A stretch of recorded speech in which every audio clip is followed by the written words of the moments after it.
قال الله تبارك وتعالى في كتابه المجيد إن الله لا يغير ما بقوم حتى يغيروا ما بأنفسهم صدق الله العظيم إن الله وملائكته يصلون على النبي يا أيها الذين آمنوا صلوا عليه وسلموا تسليما اللهم صل وسلم وبارك ورحم وترحم على سيدنا وشفيعنا ونبينا وحبيبنا مولانا محمد صلی اللہ تعالی علیہ وسلم۔ محترم بزرگوں اور دوستو، ہم اور آپ سب خوش نصیب ہیں کہ اللہ اور اس کے رسول کا ذکر جمیل کر رہے ہیں، سن رہے ہیں۔ اللہ رب العزت ہماری اس حاضری کو اور کہنے سننے کو قبول فرمائے اور ان معزز علماء کرام کا سایہ سلامت رکھے۔ یہ جتنے بھی ہستیاں یہاں پر تشریف فرما ہیں، میں ان سب کے سامنے نہایت ادنا طالب علم اور حقیر ہوں۔ حضرت نے جو کچھ ارشاد فرمایا یہ ہمارے بزرگوں کا طریقہ رہا ہے، یہ اصاغر نوازی کی روایت ہے جسے نبھا رہے ہیں، اور سچی بات یہ ہے کہ اب اس طرح کی اچھی روایتیں نبھانے والے لوگ بھی بہت کم رہ گئے ہیں۔ اللہ انہیں سلامت رکھے۔ ہم دور زوال کے لوگ ہیں، ہر چیز اقدار زوال پذیر ہیں، اخلاق زوال پذیر ہیں، علمی اور ہماری وراثت زوال پذیر ہیں، اور اس کے باوجود بھی احساس کم سے کم ہے، احساس زیاں کم ہے۔ اللہ میں شعور عطا فرمائے، ذمہ داریوں کا احساس عطا فرمائے۔ آمین۔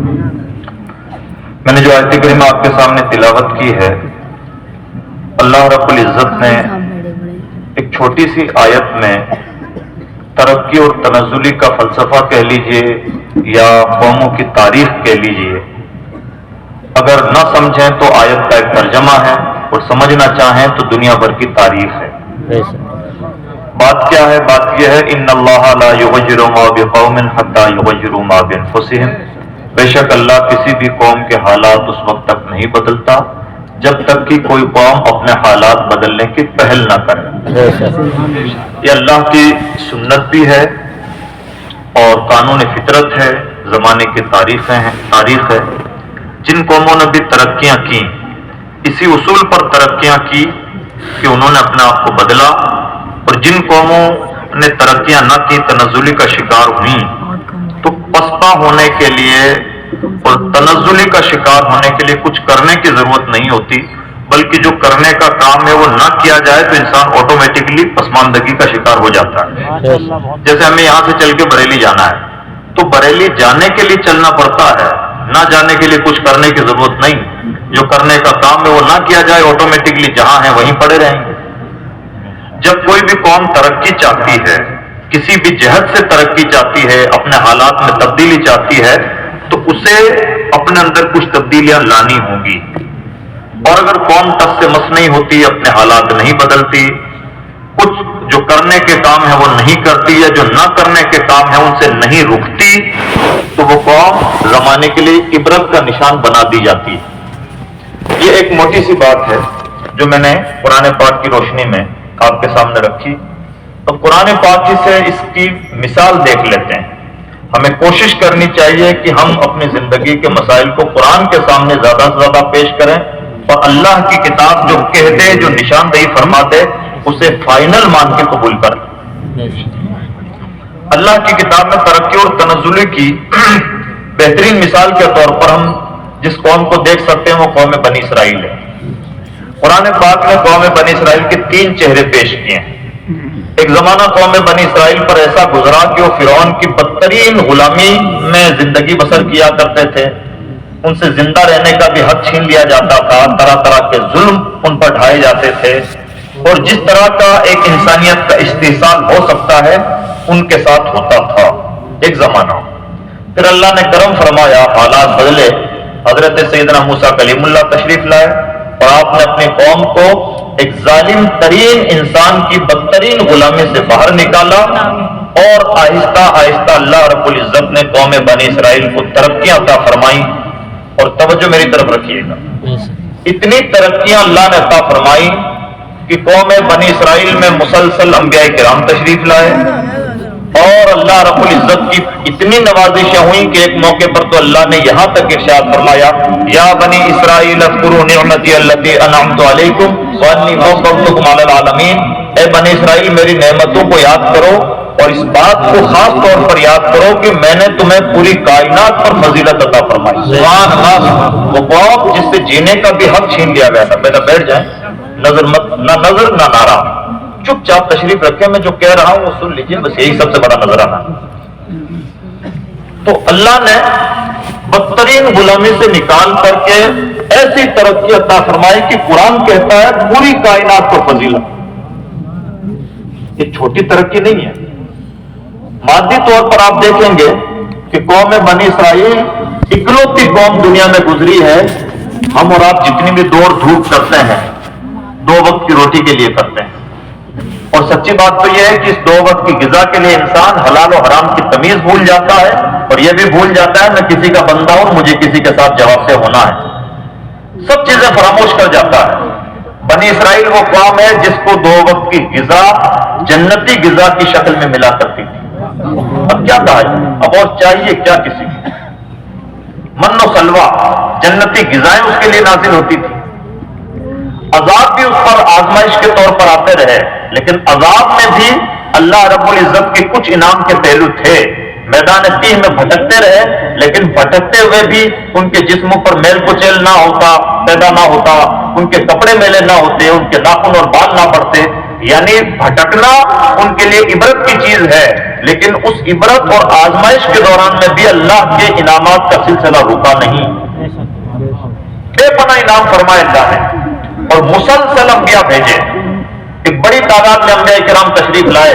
بلکہ سچی بات یہ ہے کہ ہمارے نبی کے علاوہ حضرت ابراہیم خلیل اللہ کے بعد ہمارے نبی تک جتنے بھی انبیاء کرام تشریف لائے, جن کی تعداد تقریباً موٹا موٹی 4000 کے آس پاس ہوا کرتی ہے, وہ قوم بنی اسرائیل میں تشریف لائے.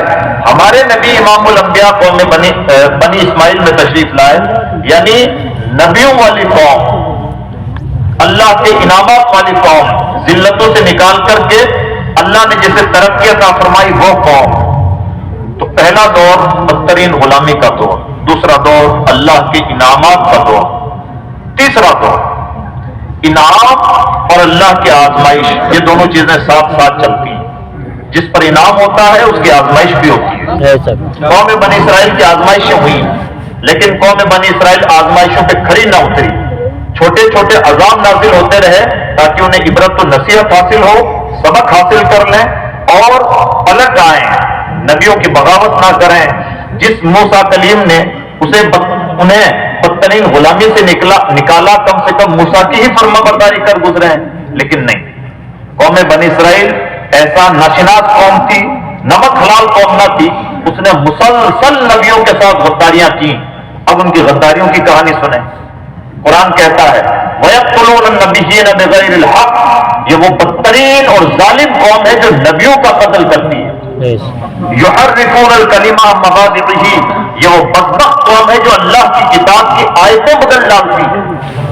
یہ وہ قوم ہے جس کے تکبر کا عالم یہ ہے کہ ان کا دعویٰ ہے لَن يَدْخُلَ الْجَنَّةَ إِلَّا مَن كَانَ هُودًا أَوْ نَصَارَىٰ, جنتی وہی ہو سکتا ہے جو یا تو یہودیوں کی کیٹیگری میں جائے یا عیسائیوں کی کیٹیگری میں جائے.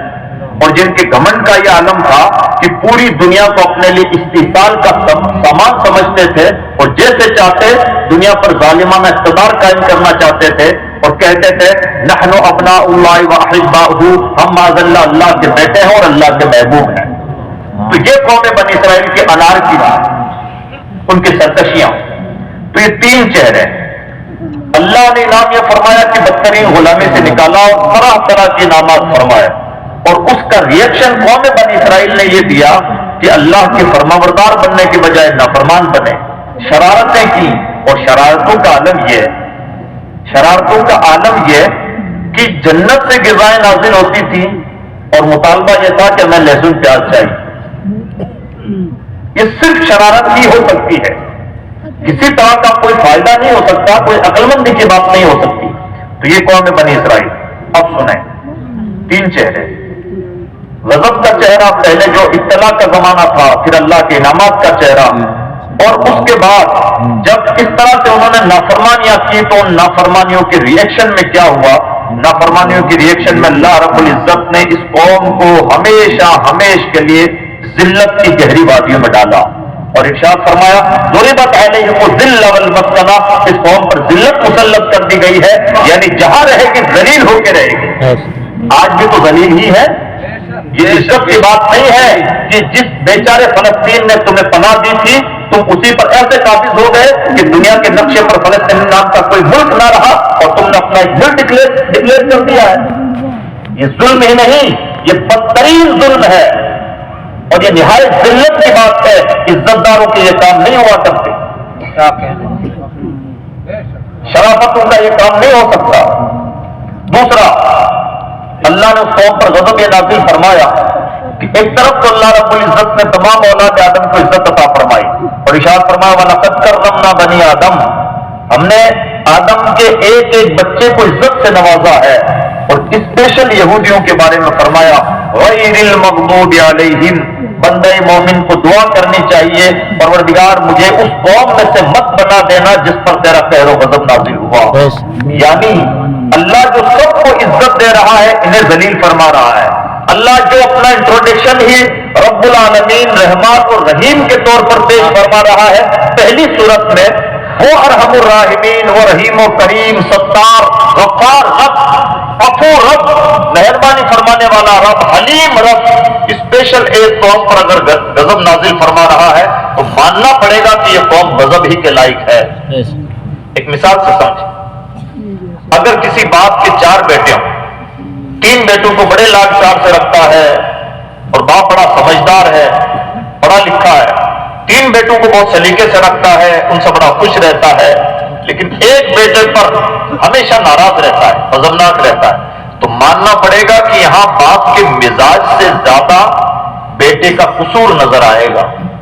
اگر باپ کے مزاج میں کوئی بات ہوتی تو باقی 3 بیٹوں کے ساتھ یا باقی اولاد کے ساتھ بھی اس کا سلوک کچھ الگ ٹائپ کا ہوتا، لیکن سب کے ساتھ سلوک ٹھیک، ایک ہی بیٹے پر نظر ٹیڑھی ہے، تو ماننا پڑے گا کہ کہیں نہ کہیں وہ بیٹا ہی فالٹ ہے اور وہ اسی لائق ہے کہ اس پر ٹیڑھی نظر رکھی جائے۔ یہ میں نے مادی مثال دی، اللہ رب العزت کے لیے کوئی مثال نہیں ہوتی۔ جو پروردگار سب پر رحم فرماتا ہے، اگر اسپیشل ایک قوم پر غضب فرما رہا ہے، جو رب اپنا انٹروڈکشن رب کریم رحیم ستار غفار عفو حلیم کے طور پر پیش فرماتا ہے اور بار بار پیش فرماتا ہے، اور رب اگر ایک قوم کو ذلیل فرما رہا ہے تو ماننا پڑے گا کہ وہ قوم غضب ہی کے لائق اور ذلت ہی کے لائق۔ آج بھی ہمیں اس بات کو بہت سلیقے سے سمجھنے کی ضرورت ہے۔ یہودیوں کا سب سے بہترین چہرہ وہ ہے جو قرآن نے پیش کیا ہے۔ دنیا شاید انہیں سمجھنے میں ناکام ہو، لیکن جو قرآن کا مطالعہ کرے گا وہ سمجھ لے گا کہ یہ قوم ہے کیسی، اس کی سرشت کیسی ہے، اس کا مزاج کیسا ہے اور اس کی تاریخ کیسی رہی ہے۔ بہرحال مدعا یہ ہے کہ قرآن پاک نے قوم بنی اسرائیل کے یہ اینگل پیش کیا، بدترین غلامی کا اینگل، پھر آزادی کا زمانہ، پھر اللہ کے انعامات کا زمانہ، اور اتنے انعامات کا زمانہ کہ پوری کائنات پر فضیلت عطا فرمائی گئی، اور اس کے بعد پھر ایک آخری دور ان کا چل رہا ہے جو اب ہمیشہ کے لیے ان پر مسلط ہے، اور وہ ہے ذلت کا دور اور قہر و غضب کا دور۔ اور صرف قرآن کی بات نہیں، ہمارے نبی رحمت ہے، رحمت للعالمین ہے۔ رحمت کا مطلب ہوتا ہے بڑا مہربان، بڑی مہربانی کرنے والے ہیں پیغمبر اسلام، اور پوری کائنات کے لیے رحمت ہے، پوری کائنات پر مہربان ہے۔ وہ نبی جو پوری کائنات پر مہربان ہیں، ان نبی کی حدیثوں میں بار بار ایک جملہ ملتا ہے، لعن اللہ الیہود والنصارى، اللہ یہود و نصارہ پر لعنت فرمائے۔ نبی رحمت اگر کسی قوم پر لعنت فرمائے تو سچی بات یہ ہے کہ وہ قوم لعنت ہی کی مستحق ہے۔ اللہ نے غضب فرمایا، اللہ نے ذلت مسلط فرمائی، اور نبی رحمت لعنت بھیجے، وہ لعنت ہی کی مستحق قوم ہے۔ اب سوال یہ پیدا ہوتا ہے کہ قوم بنی اسرائیل کی درگت ہوئی کیوں، ایسا وقت اس پر آیا کیوں؟ تو عزیز دوستوں اگر آنکھیں کھلی رکھیں تو سب کچھ 2-2-4 کی طرح واضح ہے۔ قرآن نے اس کا ہر چہرہ پیش فرمایا ہے، اس کی ذلتوں کا زمانہ، پھر اس کے اعزاز و وقار کا زمانہ، اس کے بعد میں اس پر انعامات کا زمانہ، اور اس کے بعد میں یہ عذاب اور غضب والا زمانہ۔ یعنی ہوا یہ کہ قوم بنی اسرائیل نے اللہ کی نعمتوں کی مسلسل ناقدری کی، مسلسل اللہ کی نافرمانی کی۔ اللہ نے طے در پہ نبیوں کی جماعت اس قوم میں بھیجی اور اس قوم کی بدقسمتی کہ اس نے نبیوں کا قتل کرنا شروع کر دیا. اللہ نے اس پر جنت سے غذائیں نازل فرمائی اور وہ ان کی ڈیمانڈ بڑی ہلکی ہو گئی اور ان کی فکر نہایت پست ہو گئی اور چھوٹی چھوٹی چیزوں کا اور غیر ضروری چیزوں کا مطالبہ کرنے لگے اور شرارتوں پر اتر آئے. جو ان سے کہا جاتا تھا کہ تمہیں یہ کام کرنا ہے، یہ بات کہنی ہے، جان بوجھ کر کے چھوٹے موٹے ہی صحیح جملے بدل دیتے تھے، لیکن وہ جملہ اپنے زبان سے ادا نہیں کرتے تھے جو کہا گیا ہے. ان سے کہا گیا کہ حتۃ نغفر لکم، بدل ڈالتے تھے. یعنی صرف شرارت، مسلسل نافرمانی، نبیوں کی نافرمانی. تب اللہ رب العزت نے ایسا غضب نازل فرمایا کہ جیتے جی قیامت تک نہ کبھی عزت کی زندگی جی پائیں گے اور نہ ہی اللہ کے قہر و غضب سے باہر نکل پائیں گے. کیا بات. سوال یہ ہے کہ کیا یہ سلوک صرف قوم بنی اسرائیل کے ساتھ ہے؟ جی نہیں. قوم بنی اسرائیل تو قرآن میں بیان کر دی گئی ہے کہ نظام قدرت ہے. اللہ رب العزت بڑا کریم ہے، راتوں رات کسی قوم کو ذلیل نہیں فرماتا، راتوں رات کسی پر عذاب مسلط نہیں فرماتا، بار بار مہلت دیتا ہے. وَأَمْهِلْهُمْ رُوَيْدًا، بار بار مہلت دیتا ہے. لیکن مسلسل مہلتوں کے باوجود جب کوئی قوم اپنے حالات میں تبدیلی نہیں لاتی تو پھر اللہ کے غضب کی بے زبان لا کے برستی ہے اور وہ قوم دنیا کے لیے عبرت کا سامان بن جاتی ہے. قوم بنی اسرائیل کی میں نے مثال آپ کے سامنے پیش کی، پرانی مثال. تقریباً یہی کہانی دنیا بھر کی قوموں کی ہے. اب ہم پر اللہ کے انعامات دیکھیں اور اس قوم میں بنی اسرائیل کو اپنے نگاہوں کے سامنے رکھیے اور پھر ہم اپنے حالات کا ذرا جائزہ لیں کہ کہیں ہم سے بھی تو وہی غلطیاں نہیں ہو رہی ہیں جو ان مغلوب قوموں سے ہوئی تھیں اور ملعون قوموں سے ہوئی تھیں. اللہ رب العزت نے ذلت کے بعد انہیں عزت عطا فرمائی قوم بنی اسرائیل کو، اور اس نے اس کا عزت کا مس یوز کیا، اللہ کی نعمتوں کا مس یوز کیا. ہمارے پاس اللہ رب العزت کی نعمتیں کیا کیا ہیں؟ اجنبی زمین پر، بھارت کے لیے اجنبی زمین ہے عرب کی زمین.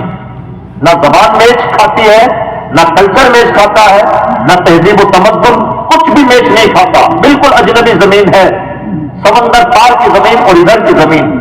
اجنبی زمین پر جو ایک میسج شروع ہوا، کلمہ توحید کا میسج، اللہ رب العزت نے اس میسج کو اس اجنبی زمین پر ایسی قوت عطا فرمائی اور ایسا اقتدار عطا فرمایا کہ کئی سو سال تک وہ کلمہ اس اجنبی زمین پر مسلسل حکومت کرتا رہا. آج اگر ہمارا کوئی ایک آدمی ایک چھوٹی سی کرسی پا جائے، ہم کہتے ہیں اللہ کا بڑا انعام ہے کہ اللہ رب العزت نے یہ کرسی عطا فرمائی ہے. اللہ نے صدیوں تک پورا ملک کسی کی گود میں ڈال دیا ہو، یہ چھوٹا انعام ہے. اور بہت کم مدت میں ادھر اسلام عرب میں ایک مکمل شکل میں اسلام نمودار ہوا، اسلام کا پیغام نمودار ہوا. اور کچھ ہی وقت کے بعد میں، بہت لمبی مدت کے بعد میں نہیں بلکہ دور صحابہ میں اسلام کیرلا کے ساحل تک پہنچا اور اس کے بعد آہستہ آہستہ آہستہ اقتدار تک پہنچا اور مسلسل اقتدار پر براجمان رہا، مدتوں براجمان رہا. لیکن اب اللہ نے تو یہ انعام فرمایا کہ اجنبی زمین پر اقتدار عطا فرمایا، اور جب اقتدار ملا تو اہل اقتدار نے کیا کیا؟ اہل اقتدار نے تاج محل بنائے، لال قلعے تعمیر کیے، اونچے اونچے پہاڑوں پر مضبوط محل تعمیر کیے، اپنے دربار سجائے. نتیجہ کیا ہے؟ نہ تمہارے دربار یاد رکھے جائیں گے اور نہ ہی تمہارا نام عزت کے ساتھ لیا جائے گا. اگر دہلی کی کسی چھوٹی سی گلی کا نام بھی ان بادشاہوں کے ناموں پر ہوتا ہے تو رات کی تاریکی میں کالک کھود دی جاتی ہے کہ ہمیں یہ نام پسند نہیں ہے. اگر کسی کے لیے ذلت کے یہ دن آئے ہیں تو اسے اپنے گریبان میں جھانکنا چاہیے، راتوں رات تو نہیں آئے. اللہ بڑا کریم ہے، پہلے انعام فرماتا ہے، مہلتیں دیتا ہے، جب اس کی نعمتوں کا مس یوز ہوتا ہے تب حالات بدلتے ہیں. اگر آج اس زمین پر پیدا ہونے کا سرٹیفکیٹ مانگا جا رہا ہے تو یہ دن راتوں رات تو نہیں آئے، راتوں رات تو نہیں آئے، بڑا کریم ہے، مسلسل مہلت دیتا ہے، اور مسلسل جب اس کی نعمتوں کا کوئی مس یوز کرتا ہے تب اسے اس کا خمیازہ بھگتنا پڑتا ہے۔ اگر یہاں پر پیدا ہونے کا بھی دستاویز پیش کرنا پڑ رہا ہے تو اس کا مطلب یہ ہے کہ آزمائشوں میں گھرتے جا رہے ہیں اور زمین تنگ ہوتی جا رہی ہے، لیکن اس سے پہلے جھانک کے دیکھیں گے تو پائیں گے کہ اپنا جو اقتدار کا زمانہ تھا، طاقت کا زمانہ تھا، اللہ کے انعامات کا زمانہ تھا، اس زمانے کا کہیں نہ کہیں ہم نے مس یوز کیا ہے جی۔ اور اگر آج مس یوز نہ کیا ہوتا تو نہ تو ان کے نام بدنام ہوتے، نہ ہماری زمینیں تنگ ہوتی۔ اور عجیب پرابلم یہ ہے ہم مسلمانوں کا، ہم اپنے مزاج سے گویا عیاش طبیعت لیول کا فرق پڑ جاتا ہے۔ جن کے عیاشی کا لیول یہ تھا کہ وہ اپنے بیگموں کے نام پر تاج محل تعمیر کر سکتے تھے، انہوں نے کیا، اور جن کے عیاشی کا لیول یہ ہے کہ سونے کے باتھ روم بنا سکتے ہیں، بنا رہے ہیں، اور ہماری اور آپ کی اوقات چھوٹی ہے، ہم اچھے ریسٹورینٹ میں مہنگا کھانا کھا سکتے ہیں تو وہی کر رہے ہیں، لیکن عیاش وہ بھی تھے، عیاش یہ بھی ہے، اور عیاش ہم بھی ہیں۔ عیاشی نہیں بدلی ہے، اوقات کے مطابق لیول بدل گیا ہے، عیاشی آج بھی ہے۔ آج بھی اگر دماغ میں آتا ہے کہ مہنگی شادیاں کرنی ہیں تو باز نہیں آتے، ہزار بار سمجھانے کے باوجود باز نہیں آتے۔ آج بھی اگر عیاشی ہمیں اس بات کے لیے پکارتی ہے کہ فیشن میں ملوث رہا جائے تو ہزار سادگیوں کا سبق پڑھایا جائے یا سادہ علماء کچھ بھی کہیں، ہمارے بھیجے میں باتیں نہیں آتی۔ عیاشی آج بھی ختم نہیں ہوئی ہے، اور اسلام کا مزاج یہ ہے کہ اسلام کی عیاشی سے بنتی ہی نہیں۔ ہمارا پرابلم یہ ہے کہ ہماری عیاشی سے چولی دامن کا ساتھ ہے، اور اسلام کا مزاج یہ ہے اسلام کی عیاشی سے نہیں بنتی ہے۔ حدیث پاک ہے، انا واقعہ امتی برا میرا تکلف، میں اور میری امت کے پرہیزگار لوگ بناوٹ اور تکلف سے پاک ہے۔ سادہ کا اصول ہے، پیغمبر کی زندگی سادہ، پیغمبر کا مزاج سادہ، اور ان کی تعلیمات سادہ۔ آج بھی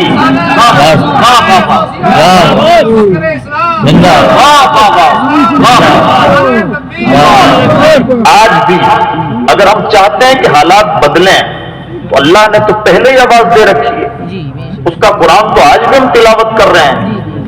ایسا نہیں کہ حالات بدل نہیں سکتے، اور ایسا نہیں کہ حالات یکایک بدلے ہیں، نہ یکایک بدلے ہیں، نہ ہی پہلی بار بدلے ہیں، اور نہ ہی ایسا ہے کہ عدل بدل نہیں سکتے، عدلتے بدلتے رہتے ہیں، بلکہ جو صاحب ایمان ہیں ان کے لیے تو پہلے سے پکار ہے، لا تہنوا ولا تحزنوا وانتم الاعلون ان کنتم مؤمنین۔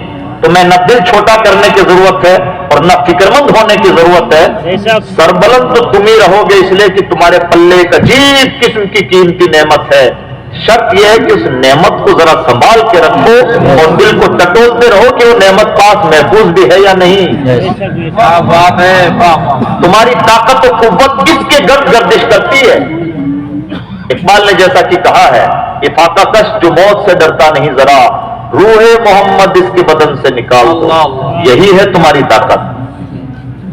یہ روح محمد، اس کے اختیار کچھ بھی ہوں، اسے ایمان کہیں، غیرت ایمانی کہیں، شوکت اسلام کہیں، روح محمد کہہ لیجئے، کچھ بھی کہہ لیجئے، یہ جب تک ہے موت بھی ہمیں ڈرا نہیں سکتی، اور یہ جب جب پسپا ہوئی ہے معمولی معمولی چیزوں پر لرزہ بر اندام نظر آتے ہیں۔ عزیز دوست، آج کا زمانہ ہم سے اس بات کا شدت کے ساتھ مطالبہ کرتا ہے کہ ہم اپنا لائف اسٹائل چینج کریں۔ ہمیں زیب نہیں دیتا کہ ہم مہنگی شادیاں کریں۔ جس قوم کی بیٹیاں اور بطور خاص غریبوں کی بیٹیاں صرف اس لیے کہ ان کا پورا باپ ان کے لیے جہیز کا انتظام نہیں کر پا رہا ہے، اور بچیاں باپ سے اجازت طلب کرتی ہوں کہ والد اب تو اجازت دے دیجئے کہ میں اپنے مزاج کے مطابق جہاں چاہوں گی جیسے چاہوں گی رہ لوں گی، آپ یہ مان لیں کہ آپ کی بیٹی آپ کے لیے مر گئی ہے، ہم سے آپ کی تکلیف جہیز کے لیے سامان جٹانے کی تکلیف نہیں دیکھی جاتی۔ جس قوم کی بیٹیوں کا یہ عالم ہو، اگر کسی کو اللہ رب العزت نے اسی قوم میں سے اللہ نے کسی کو چند پیسوں سے نواز دیا ہے تو اس انسان کو زیب نہیں دیتا کہ وہ اپنی بیٹیوں کی شادی مہنگے انداز میں کرے۔ اور اگر کوئی ایسا کرتا ہے اللہ کی بارگاہ میں اس شخص کے لیے جواب دہی بڑی مشکل ہوگی. ہم یہ بھول رہے ہیں کہ مال و دولت ہمارا ہے، ہمارا کچھ نہیں. اللہ رب العزت نے واضح انداز میں ارشاد فرمایا وَمِمَّا رَزَقْنَاهُمْ يُنْفِقُونَ، ہماری دی ہوئی روزی جو ہمارے راستے میں خرچ کرتے ہیں وہ ہمارے پرہیزگار بندے ہیں. یہ ہمیں کبھی نہیں بھولنا چاہیے کہ روزی ہمارے فکر اور عقل کا کمال نہیں، محض اللہ کی عطا ہے. اور جب جب ہم اس بات کو بھولیں گے ہمارے ہاتھوں میں تو کبھی اللہ دے کے آزماتا ہے، کبھی لے کے آزماتا ہے. کسی کو چند زیادہ دے دیے ہیں تاکہ اس کی پیمائش ہو جائے کہ کتنے پانی میں ہے، اور کسی سے کچھ کھینچ لیا گیا ہے تاکہ اس کی صبر کی آزمائش ہو جائے کہ وہ شکر گزار بندہ بن کے رہتا ہے یا مال و دولت کو اس نے سب کو سمجھ رکھا ہے.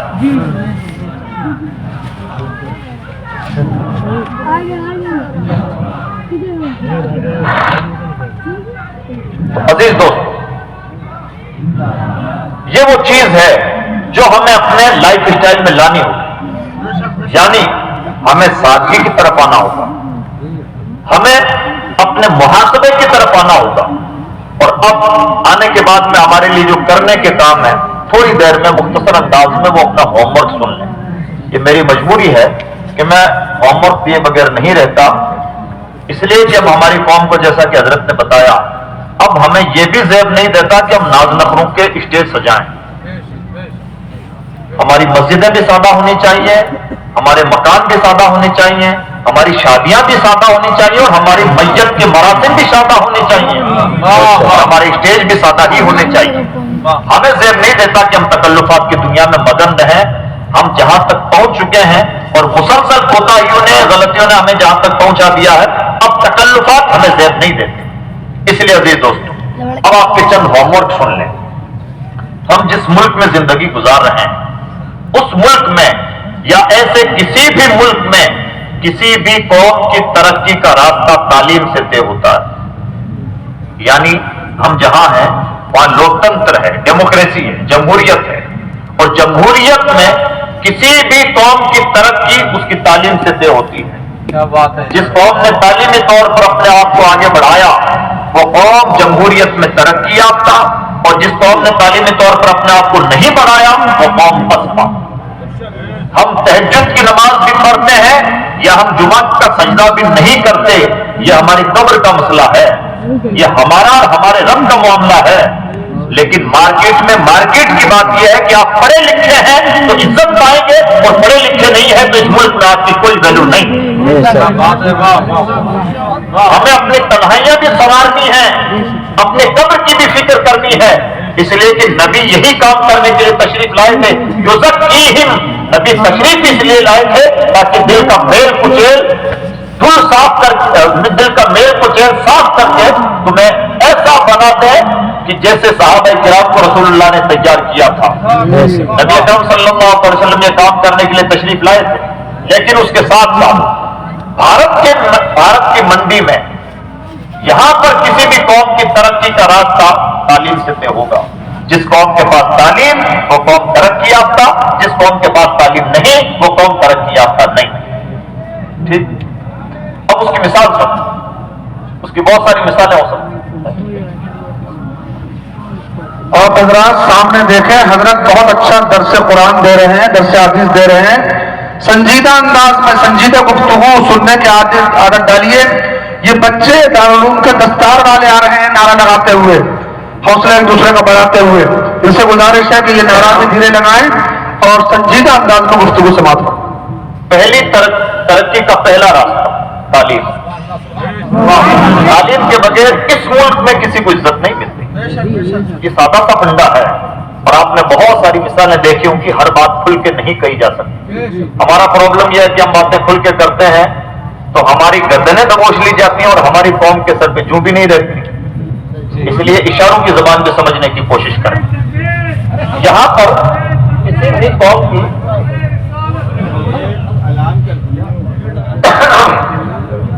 کسی بھی قوم کی ترقی کا راستہ تعلیم سے طے ہوتا ہے. جو قوم تعلیم یافتہ وہ قوم ترقی یافتہ، اور جو قوم تعلیم یافتہ نہیں وہ بھارت کی منڈی میں ترقی یافتہ نہیں.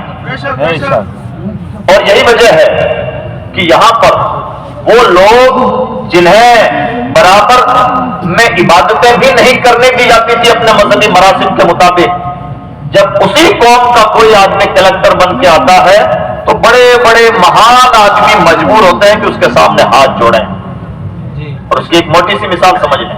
مان لیجئے کہ ضلع بریلی کا کلکٹر، اگر کلکٹر پر سی ایم صاحب کی آنکھ ٹیڑھی ہو جائے، ان کی آنکھ میں کھٹکنے لگے، تو سی ایم صاحب کر کے کیا کر سکتے ہیں؟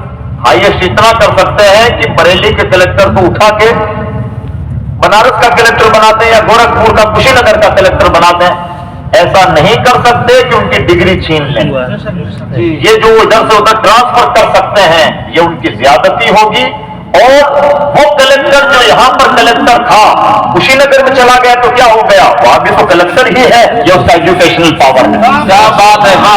یعنی ایجوکیشنل پاور وہ ہے جسے ڈسٹرب تو کیا جا سکتا ہے، ڈسٹروائے نہیں کیا جا سکتا. کیا بات ہے! آپ اپنے ضرب کا مظاہرہ تو کر سکتے ہیں لیکن آپ اس کا پاور چھین نہیں سکتے. یہ ہے تعلیم کی طاقت. کیا بات ہے! اب سا ہم یہاں پر یہ ناپنے کی کوشش کریں کہ ہم تعلیمی طور پر کہاں کھڑے ہیں. تو میں نے بارہا اپنی گفتگو میں یہ باتیں کہی ہیں، بہت ساری باتیں وائرل بھی ہیں. موٹا موٹی جو سروے ہے، سروے کے اکارڈنگ بھارت کے مسلمان مدرسے کی تعلیم کے بات ہم بعد میں کرتے ہیں، جس تعلیم کا بڑا واویلا ہے اور جہاں لگتا ہے کہ ہر کوئی پڑھا لکھا ہے اور ہر کوئی اسکول جا رہا ہے اور اسکول میں پڑھائی کر رہا ہے، اس تعلیم میں حال یہ ہے کہ بھارت کے 100 بچوں میں سے 96 بچے اسکول جاتے ہیں. اور 96 بچوں میں سے جو بچے ہائر ایجوکیشن تک پہنچتے ہیں، جو اصل تعلیم ہے 12ویں تک کی تعلیم کو اب تعلیم نہیں مانا جاتا، وہ مجبوری ہے، اب اسے کوئی خاطر خواہ تعلیم نہیں مانا جاتا. گریجویشن کے بعد ہائر ایجوکیشن میں جو بچے جاتے ہیں ان 96 بچوں میں سے کم ہوتے ہوتے ہوتے ہوتے ہائر ایجوکیشن تک جو ہمارے بچے پہنچتے ہیں وہ تقریباً 12 سے 12.5 بچے پہنچتے ہیں. اور وہی 12 بچے جب گورنمنٹ جاب تک پہنچتے ہیں تو تقریباً 4 بچے بچتے ہیں. ہمیں کئی مرتبہ شکایت ہوتی ہے کہ ہمیں گورنمنٹ جاب نہیں ملتی. جناب گورنمنٹ جاب کی لائن میں کھڑے ہی آپ کے 4 بچے ہیں، انہیں نوکری مل رہی ہے. 96 بچے تو وہ ہیں جہاں گورنمنٹ جاب کا میلہ لگا ہے وہاں کے بچے کھڑے ہی نہیں ہیں. آپ نے اپنے آپ کو اس لائن میں کھڑا کرنے کے لائق بنایا ہی نہیں. پرابلم یہ نہیں ہے کہ تعصب ہوتا ہے، اس میں کوئی شبہ نہیں کہ تعصب ہوتا ہے اور متعصبین اپنے متعصبین اقتدار کے تھرو بھی تعصب کر رہے ہیں. لیکن پہلی بات یہ ہے کہ تعصب کے علاوہ ہماری نااہلی تعصب سے کہیں زیادہ بڑی ہے. اس بات کو جتنا جلد قبول کر لیں اور جتنے اچھے انداز سے قبول کر لیں اور اپنے کام میں لگ جائیں، سمجھداری کی بات ہے.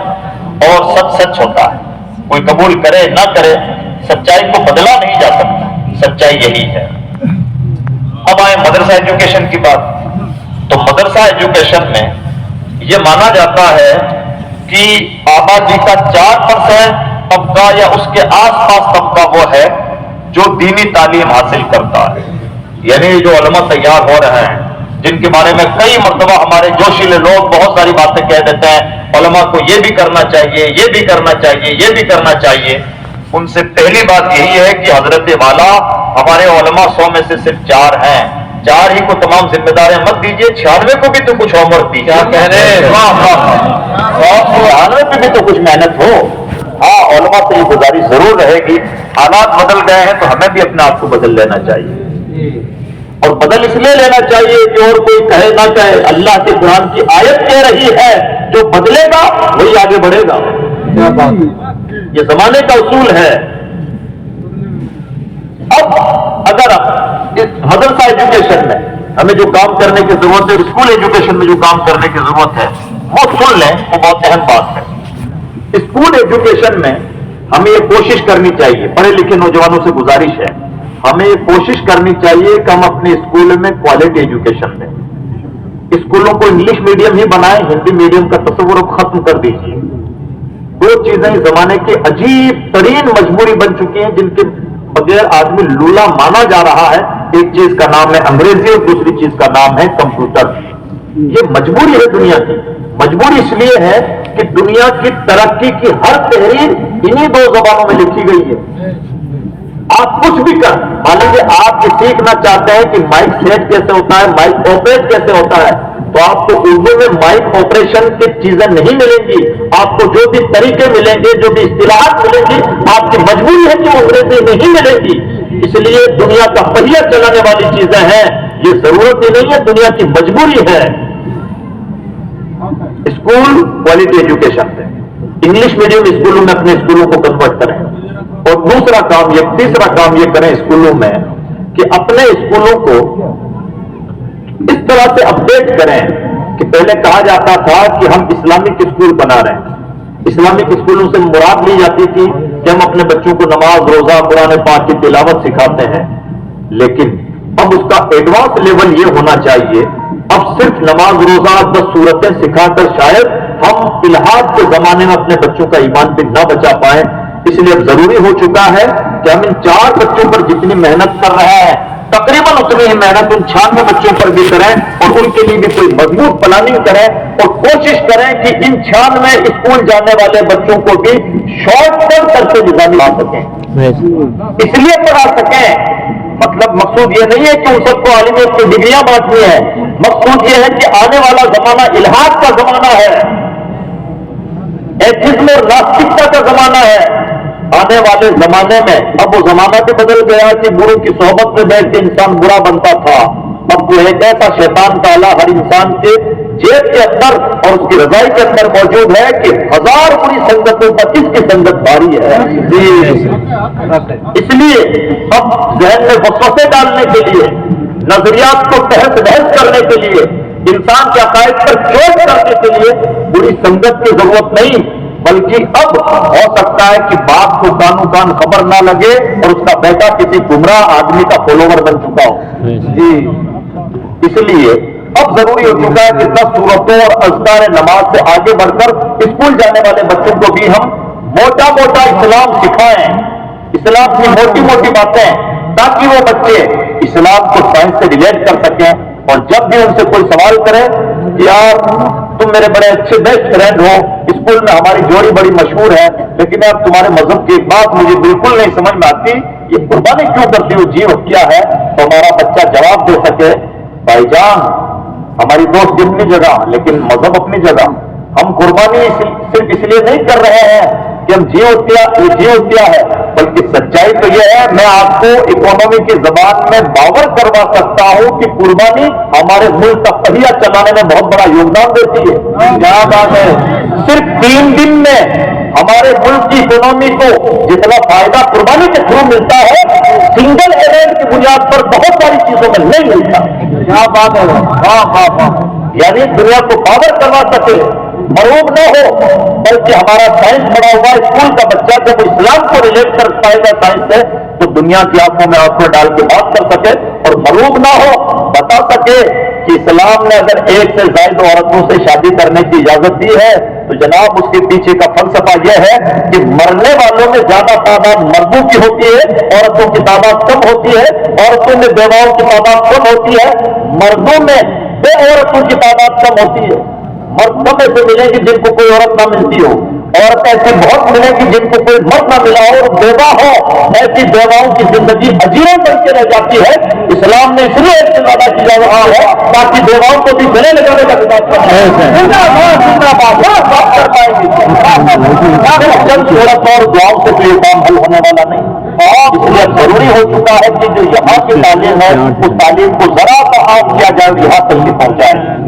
اس لیے اسکولوں کا نظام ایسا بنایا جائے کہ ہمارے اسکول صرف ماڈرن نہ ہو، الٹرا ماڈرن ہو، ایڈوانس لیول کا اسلامک ایجوکیشن دینے والے اسکول ہوں. تو اسکولوں میں یہ کام کیا جائے، اور مدرسوں میں بھی اسکول کا کچھ حصہ شفٹ کیا جائے، اور آل اوور نتیجہ نکلے گا کہ ہماری چھتیں ایسی تعمیر ہوں جن چھتوں میں 12 تک پہنچتے ہوئے بچہ انشاءاللہ مکمل عالم دین بنے. اور ایسا پریکٹیکل طور پر پاسبل ہے، دنیا اس کے پھل کھا رہی ہے. ہم لوگ بھی جیسی تیسی ٹرائی کرتے رہتے ہیں، اور ایجوکیشن کے لیے اتنے ایکسپریمنٹ ہو چکے ہیں، اتنے تجربات ہو چکے ہیں کہ ایجوکیشن کے لیے ہمیں نیا کچھ کرنے کی ضرورت نہیں.